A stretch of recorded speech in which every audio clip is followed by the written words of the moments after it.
El noucentisme en arquitectura no té un estil unitari.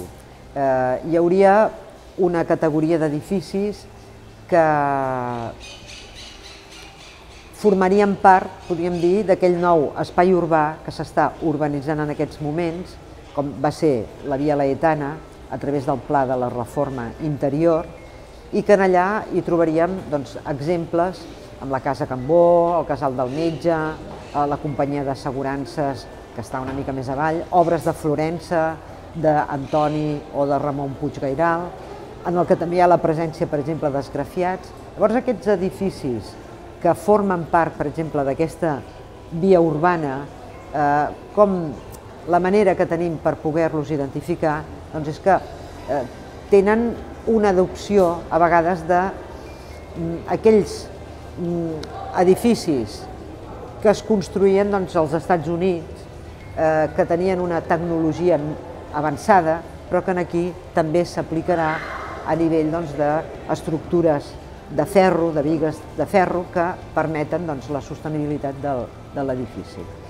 Aquesta arquitectura, evidentment, el seu llenguatge adopta elements del classicisme i elements també del Renaixement italià. Però no és una arquitectura allò estrictament acadèmica. Per què? Perquè també, igual com passava en el cas de l'escultura, doncs en fa una certa síntesi, una certa depuració, busca molt la proporcionalitat, l'equilibri. També tindríem un altre model d'arquitectura que es dona més, podríem dir, en petites poblacions, perquè aquí també va lligat molt el fenomen de l'estiueig. En aquests anys 20 és quan l'estiueig prolifera i classes mitges o burgesos es faran la seva torre o el seu xalet a pobles molt propers, a la zona de la Garriga, a Cerdanyola del Vallès, a la zona de Teià, i allà trobaríem molts exemples. És una arquitectura que va lligada al model de ciutat-jardí. Llavors, a Girona, per exemple, l'arquitecte Rafael Masó serà el que portarà a terme la urbanització de S'Agaró, que per iniciativa del propietari, que era l'Encesa, van construir tota una sèrie de xalets que va durar molts anys i que realment intenta fer aquesta conjunció entre l'arquitectura i el paisatge. Això és, podríem dir, la clau de lectura. És una arquitectura que es lliga molt amb el paisatge i que en aquesta arquitectura de tipus unifamiliar permet, d'alguna manera, recuperar a vegades models que provenen de l'arquitectura més rural, les típiques masies. No es tracta de tornar a fer masies, sinó d'extreure'n els valors estructurals d'aquella arquitectura.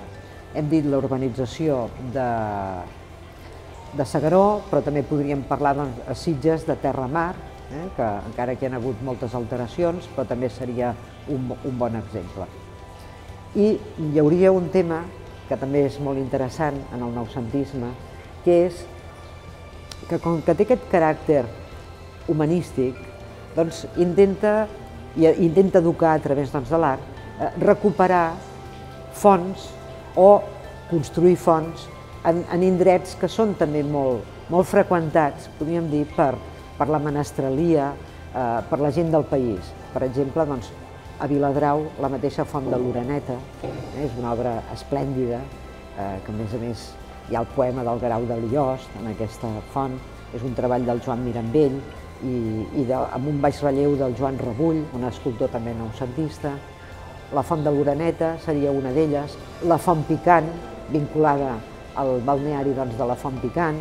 L'artista el que fa és mirar aquell paisatge mediterrà, aquell paisatge llatí, que de fet era aquest rerefons, podríem dir, que s'aboca de classicisme.